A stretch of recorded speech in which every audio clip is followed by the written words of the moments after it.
কি এবং একটু যদি জানান। বোকা যমুনায় জামিন পাইছে, আমরাও চেষ্টা করতেছি ইমরান জামিনের জন্য।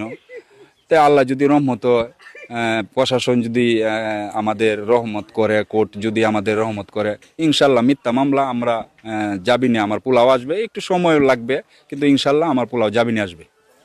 অনেকেই গভর্নমেন্টে বলছে যে ইমরানের বাবা অনেক ধৈর্যশীল এবং অনেক মায়ার পরিচয় দিয়েছে, সন্তানের পিছনে যে খাটা খাটছে এরকম আর আজকের যুগে বাবারা এরকম সাপোর্ট দেয় না, এই বিষয়টা যদি বলছেন। আমার পোলার মতো পোলা আমি এরকম পোলা পাই না, আমার পোলার মতো পোলাই হয় না। সে এত ভদ্র, এত নর্ম।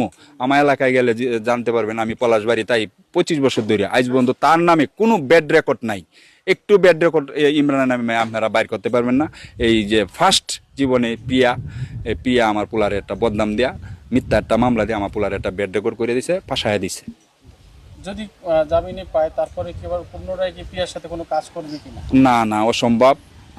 আল্লাহ যদি রহমত করে, আমার পোলা যদি যাবি না, আমার ইচ্ছাই নাই ঢাকা তাহার, আমার ফ্যামিলি নিয়ে আমার পোলারে নিয়ে আমি বাড়িতে চলে যাব। ঢাকা তাহার আমরা তেমন একটা ইচ্ছা আর নাই, আর ভিডিও আমার পোলা আর করবে না। সুমাইয়ার মামলার কি অবস্থা? সুমাইয়ারটাও তো একই অবস্থায় আছে, সুমাইয়া পলাতক আছে। আমরা চেষ্টা করতেছি সুমাইয়ার জামিন নেওয়ার জন্য, ইনশাল্লাহ সুমাইয়ার জামিনও হবে। আচ্ছা, সর্বশেষ দর্শকের কি বলতে চান? আমি দেশবাসীর কাছে আমার পোলার জন্য দোয়া চাই। প্রবাসীরা যারা আছেন আমার পোলার জন্য দোয়া করবেন।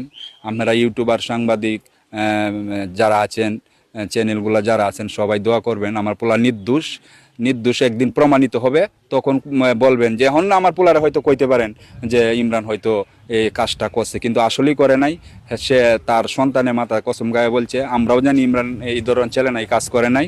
আমার পোলা একদিন নির্দোষ হবে, সবাই আপনারা জানতে পারবেন ইমরান নির্দোষ। আমি বাবা হয়েও বলতেছি যে ইমরান নির্দোষ। ইমরানের মামলার পরবর্তী ডেট কবে? ডেট এটা এখনো আমরা ফাইনাল ডেট পাই নাই, পাইলে আমি আপনারা জানাবো। পানি নাই, দোকানই বন্ধ। ঠিক আছে।